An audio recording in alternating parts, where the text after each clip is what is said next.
청취자 여러분 안녕하세요. 오늘은 좀 특별한 자료를 같이 보려고 하는데요. 법원에 제출된 한 편의 보고서입니다. 이걸 통해서 한 사람의 삶이 어쩌다 파산이라는 지점까지 가게 됐는지 그 과정을 좀 따라가 볼까 합니다. 네, 서울회생법원의 익명사건, 사건 번호는 2024 하단인데 이것도 비실명 처리된 파산관제인 보고서예요.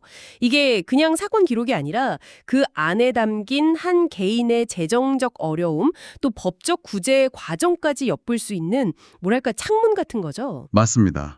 이 보고서가 이제 채무자의 재정 상태라든지 빚이 왜 생겼는지 또 남은 재산은 뭐가 있는지 이런 것들을 아주 객관적으로 조사해서 법원에 내는 문서거든요. 아, 파산관제인이라는 분이 조사를 하시는군요. 네, 법원이 선임해서 채무자 재산을 관리하고 조사하는 역할을 하죠. 그래서 이분들 보고서가 법원이 최종적으로 면책, 그러니까 빚 탕감 여부를 결정하는데 아주 중요한 기초 자료가 됩니다. 오늘 그 핵심 내용을 한번 살펴보겠습니다. 네, 보고서 속 주인공, 이분은 58세 남성분이시고요. 현재 특별한 직업은 없으신 상태라고 해요. 근데 좀 눈에 띄는 게 2014년부터 거의 10년 가까이 주거지가 굉장히 불안정했어요. 아, 주거지가요? 네, 처음엔 동생 공장 기숙사에 계시다가 그 후엔 조카집, 친구집, 또 아는 목사님 댁, 심지어 아들집까지 그냥 주소만 옮겨놓고 실제로는 좀 전전하신 경우가 많았다고 하더라고요. 그러다가 최근에야 겨우 보증금 500만 원에 월세 36만 원짜리 집을 구하셨다고 나옵니다. 거의 10년 동안 고정된 거처가 없었다는 건데 이건 뭐 단순히 이사를 자주 다녔다는 것과는 좀 차원이 다른 얘기죠. 그렇죠. 안정적인 생활 기반 자체가 없었다는 거고 그만큼 경제적으로 어려웠거나 아니면 뭐 채무 문제 때문에 실거주지를 좀 드러내기 어려웠을 수도 있고요. 참 힘든 시간을 보내셨을 것 같네요. 그럼 이분이 파산까지 이르게 된 결정적인 원인은 뭘까요? 보고서를 보니까 시작은 꽤 오래전이더라고요. 2005년입니다. 2005년이요? 와, 네, 그때 동업으로 유흥주점을 운영하셨는데 건물주가 나가라고 해서 명도 소송 끝에 문을 닫게 됐대요. 그때 당저수표 부도가 나면서 5천만 원 빚이 처음 생겼다고 합니다. 이게 벌써 거의 20년 된 빚이네요. 네, 그게 시작이었던 거죠. 사실 개인 파산 사건 보다 보면 이런 경우가 종종 있어요. 2005년 채무가 거의 20년이나 해결이 안 되고 네. 초기에 사업 실패로 생긴 빚을 제때 해결 못하면 시간이 흐르면서 이자 같은 게 붙고 그러다 또 다른 어려움이 겹치고 결국 개인이 감당 못할 수준까지 가는 거죠. 실제로 이분도 그 이후에 어려움이 더 있었던 거죠. 맞습니다. 2017년에 인테리어 사업을 또 하셨는데 그때 에어컨 공사 대금 400만 원을 못 줘서 빚이 또 들었고요. 아, 사업을 계속 시도하셨군요? 네. 그런데 결정적으로는 이제 건강 문제가 생긴 겁니다. 당뇨병이 심해지면서 일하는 능력 자체가 크게 떨어진 거예요. 이게 상황을 더 악화시킨 걸로 보입니다. 그럼 결국 사업 실패, 또 추가 빚, 거기다 건강 악화로 소득 감소, 이 세 가지가 다 겹친 거네요. 그렇죠. 복합적으로 작용한 거죠. 그래서 총 채무액이 1억 1,300만 원이 넘게 된 거고요. 채권자는 보고서상으로는 주식회사 선호상사 외 이곳으로 기록되어 있습니다. 물론 상호는 저희가 비실명 처리했습니다. 이 많은 빚 앞에서 현재 가진 재산은 아까 말씀하신 임대차 보증금 500만 원이 전부라고요? 네, 그렇습니다. 파산관제인이 확인한 바로는 그 보증금 500만 원이 유일한 재산이에요. 그 돈은 그럼 어떻게 되나요? 근데 이 금액은 주택임대차보호법상 압류금지 채권 범위 안에 있습니다. 이게 뭐냐면 법적으로 압류할 수 없는 최소한의 주거보장 비용이라는 거죠. 아, 최소한의 생계 유지를 위한 돈이니까 건드릴 수 없다. 네, 맞습니다. 그래서 채권자들한테 나눠줄 돈을 환수할 수가 없어요.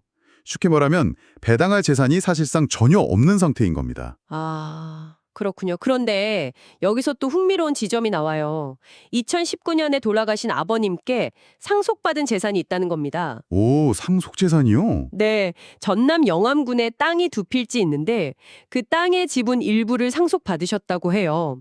이건 어떻게 처리됐나요? 당연히 파산관제인이 이 부분도 조사를 했죠. 채무자의 법정 상속 지분이 11분의 2였는데 이 지분에 해당하는 가치를 평가해 보니까요. 네. 땅 하나는 약 134만 원, 다른 하나는 약 196만 원 정도.